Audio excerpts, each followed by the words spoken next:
Balancing of masses is a very important topic. It refers to ensuring that the masses that are either moving or at rest, they are balanced. And that is why we have two types of balance. There's what is known as static balance and another one which is known as dynamic balance. In static balance, you're referring to the balance of a mass which is at rest, or maybe it's just moving at a very slow speed. That is static balance. Then if you talk about dynamic balance, then like the name suggests, it is a body or a mass that is moving at a very high speed. Like this wheel could be running at a high speed and ensuring that they balance it. That is actually dynamic balance. You need both to ensure that you don't have issues of problems of overheating and other problems. So in static balance, to achieve it, you ensure that the masses are evenly spread across a wheel. And if it's not balanced in static, you will notice that when you give this wheel a small push, it will always come to rest with its lowest point at the same position. So that's how you look at this kind of balance. Then if you talk about dynamic balance, to achieve it, you just ensure that an assembly is installed perpendicular to the axis of rotation. Like we can see in the wheel, this is the axis of rotation through the shaft, and this assembly is at 90 degrees to it. So that way, you are able to ensure dynamic balance.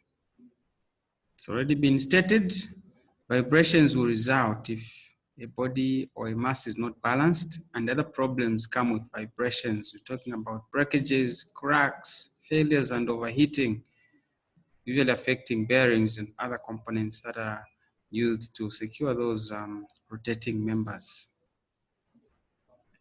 Let's look at the application. So here we have a car which has been brought in the workshop with wheel wobble. After examining, it is found that there are two lead weights of magnitude 50 grams and 80 grams, which are spaced at 100 degrees apart.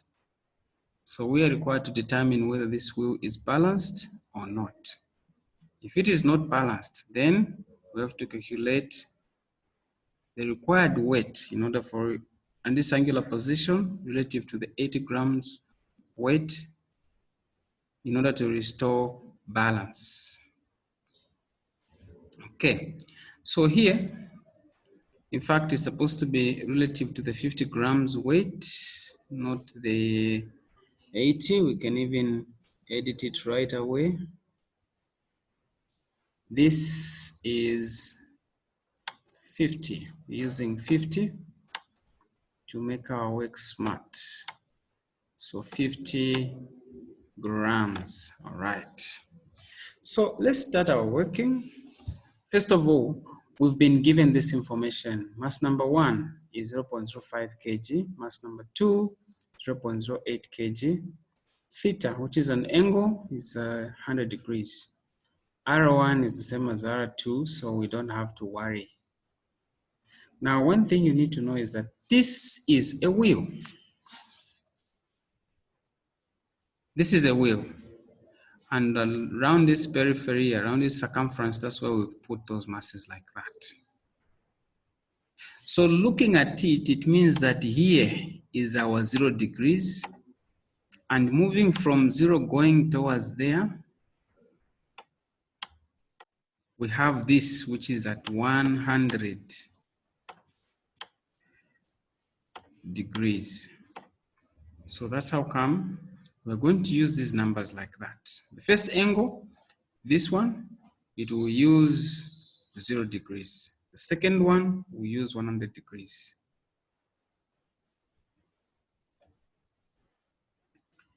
So we resolve in the y-axis, meaning in the vertical axis. And in the vertical axis, we use sine. Because if you look at that ratio in a right angle triangle, looking like that, if you have a theta here, your angle, That's our right angle triangle. This is V. Of course, that's H. If you were to say, just call this as F, you write this in terms of theta, this V. It will be V over F is equal to sine theta. So in the end, you're going to have F sine theta here in place of V. F sine theta. This one, the horizontal one, which is just adjacent, H over F is cos theta. So in short, you end up with F cos theta.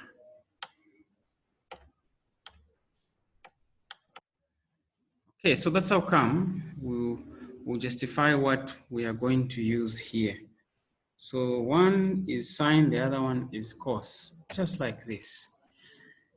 0.05 sine theta plus 0.05 sine 100. One was at 0 degrees, the other one was at 100 degrees.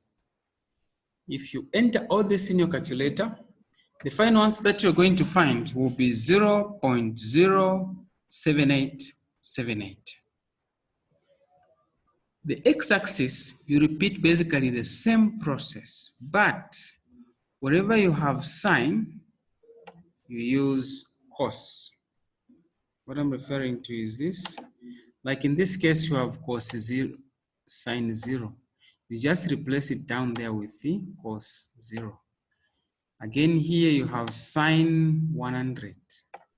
But here, you just turn it into cos 100 because now this is horizontal. So if you enter this in your calculator, the answer you end up with is this, 0.03611 kilograms. That's what you find there. And that's not all.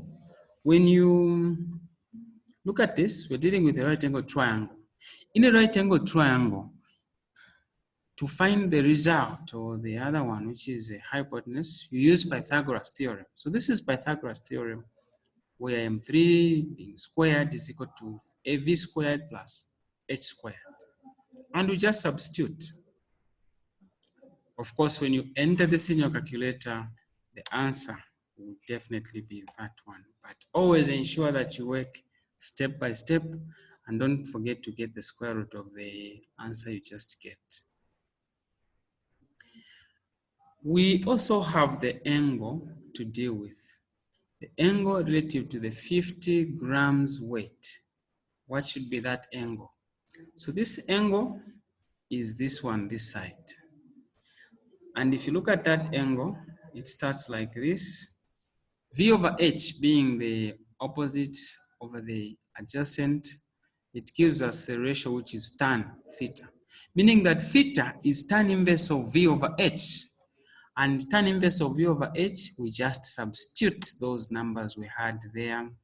This is what we had for V, and again, that is what we had for H.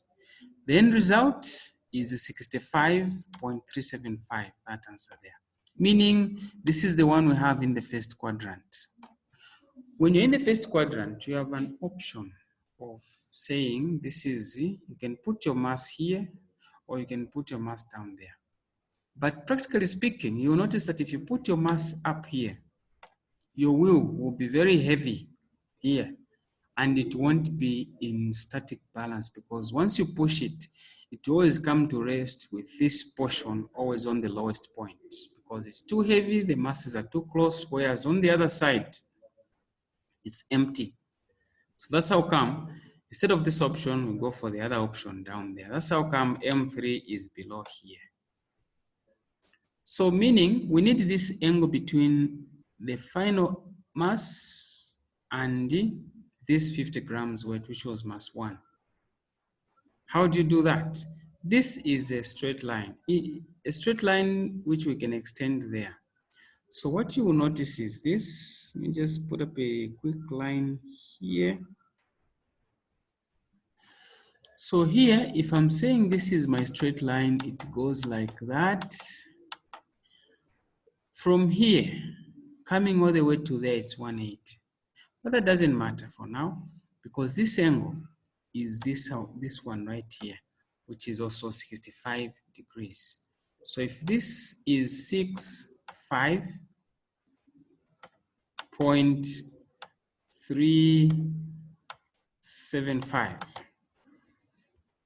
degrees, it means I can find this one. I'll just subtract this from 180 because this is a straight line. So then I'll say my alpha should be equal to 180 minus 65.375. That's what we have there. And the result is 114.625. So that's how you find that missing one there. If you were required to find the angle relative to this one here, which is the 80 grams one, it would have meant that you find that angle there, which is as simple as simply saying that because I have this 100 and the total should be 180, the angle there should be 80. I will just add 80 to this. Again, it will give me what I want. So in the end, whichever one you have been asked, or whichever one is easier for you in case it's open-ended, that's the one you can use. For now, we've been required to answer to get the angle relative to this. So that's how come our answer is that one there. Let's try another one. This time it has radii. Some radius has been introduced. You have okay, so here we have some radius, 120 millimeters and also 90 millimeters. The same, similar to the question we had in question 1, but these have also been given the radius. So in the end, the data given is now looking like this. We have mass number 1 at a radial position of 0.12 meters, meaning 120 millimeters. Or also mass number 2, which is at a radial position of 0.09 meters. Again, we are saying this is 0.1 meter where we're required, and the theta should be 100 degrees. So the resolving of this comes, we're being required to find M3, of course. Now in resolving, we start same process, but except we have to take care of radius. So we say M1, R1, sine for the vertical component, sine the angle that has been given. It could be 0, 100. Or in this case, I'll just be general, I'll say theta. That's what we are doing there. The first mass is 0.05 multiplied by 0.12 sine 0. Then we're adding it to 0.08 multiplied by 0.09 sine 100. If you enter this in your calculator, the result is 7.091 by 10 power negative 3 kg meter, because we're multiplying a mass and a meter. In this case, I'm just like we did earlier, we are basically doing the same thing. We are changing where there is sine, we'll put cos. You will notice here we have sine 100. If you come here, we'll have cos 100. Just like there we have sine 0, here we have cos 0 because it's horizontal. In the end, we are resolving in the x-axis. So if you resolve this, punch that in your calculator, the answer will be 4.75 by 10 power negative 3. That's the result. Now, similarly again, we need to go back to Pythagoras. And with Pythagoras, we have this expression here which reveals what Pythagoras was thinking. With the squares, of course, this square, this, let me just change the color a bit so that we get straight. The square for this one is for both of them. So it's M3R3 squared is equal to that. So that you get the square root here, then you get the square root on the other side. All you do now is enter that in the calculator. That's the end result. So if you notice this M3R3, we are missing something, still carrying R3. So meaning you need to divide by R3. Dividing by R3 was given as 100 millimeters, which is the one here.